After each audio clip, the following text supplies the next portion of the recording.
नमस्कार, मैं हूं दिबांजलि मोइत्रा। चीन के साथ भारत का सीमा पर तनाव जारी और दोनों देश एक दूसरे को सबक सिखाने के लिए एक से बढ़कर एक हथियार सीमा पर भेज रहे हैं और तैनात कर रहे हैं।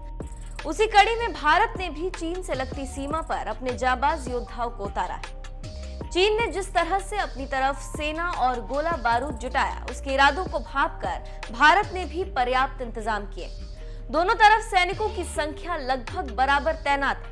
इसके अलावा नेवी भी किसी भी वक्त एक्शन में आने को तैयार है। चीनी एयरफोर्स की चुनौती के लिए भारतीय वायुसेना ने लगभग सारे लड़ाकू विमानों को फॉरवर्ड एयरबेस पर अलर्ट मोड में रखा है। भारतीय वायुसेना ने किन किन विमानों को लेह लद्दाख या आसपास के बेस पर तैनात किया, आज हम अपनी स्टोरी में आपको बता रहे हैं।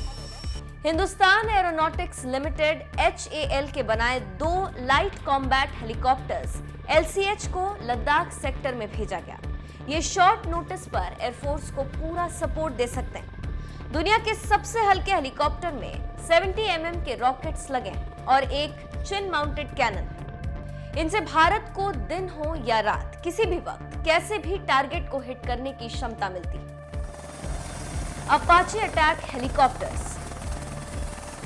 IAF ने लद्दाख में अपाचे अटैक हेलीकॉप्टर्स को तैनात किया है। लेह एयरबेस पर इसकी तैनाती AGM-114 Hellfire air to surface missile, AIM-92 Stinger air to air missile, 2.75 inch rockets और 30 mm चेन गन के साथ की गई।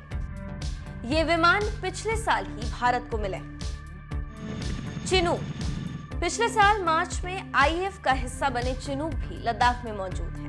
ये विमान अपने साथ भारी मिलिट्री इक्विपमेंट्स को ऊंचाई वाले इलाकों में ले जा सकता है। Multi role vertical lift platform वाले ये विमान सैनिकों, आर्टिलरी इक्विपमेंट और फ्यूल ट्रांसपोर्ट में इस्तेमाल होते हैं। MiG-29K। Maritime fighter jets MiG-29K northern sector के कई एयरबेसेस पर तैनात हैं।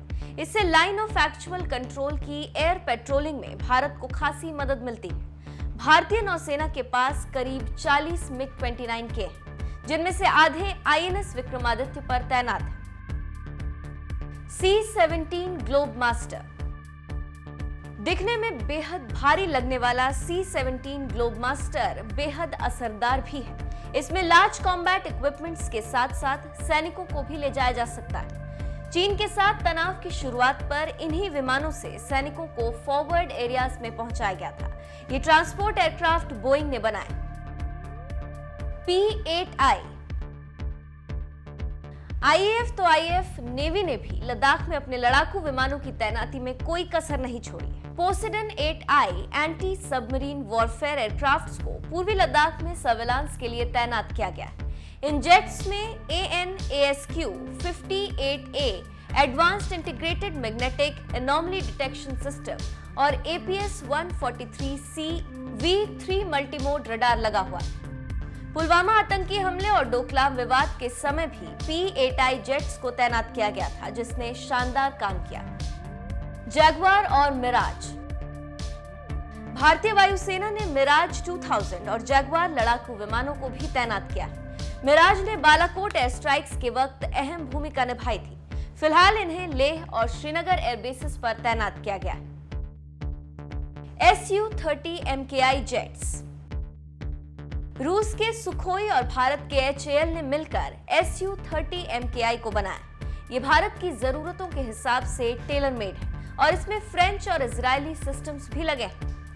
3000 किलोमीटर की रेंज वाले एयरक्राफ्ट एयर टू सरफेस मिसाइलों और घातक बमों को गिराने में सक्षम है।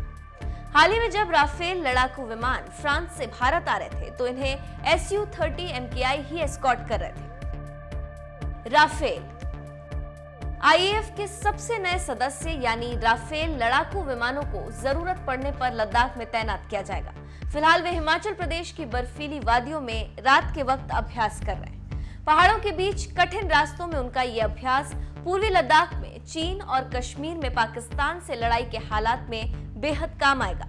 यहाँ हिमालय की चोटियों की टेरेन वहां से काफी हद तक मिलती जुलती है। जो राफेल आए हैं उनके साथ Meteor beyond visual range air to air missile, MICA multi mission air to air missile और Scalp deep strike cruise missiles लगी। इससे भारतीय वायुसेना के जाबाजों को हवा और जमीन पर टारगेट्स को उड़ाने की जबरदस्त क्षमता हासिल हो चुकी।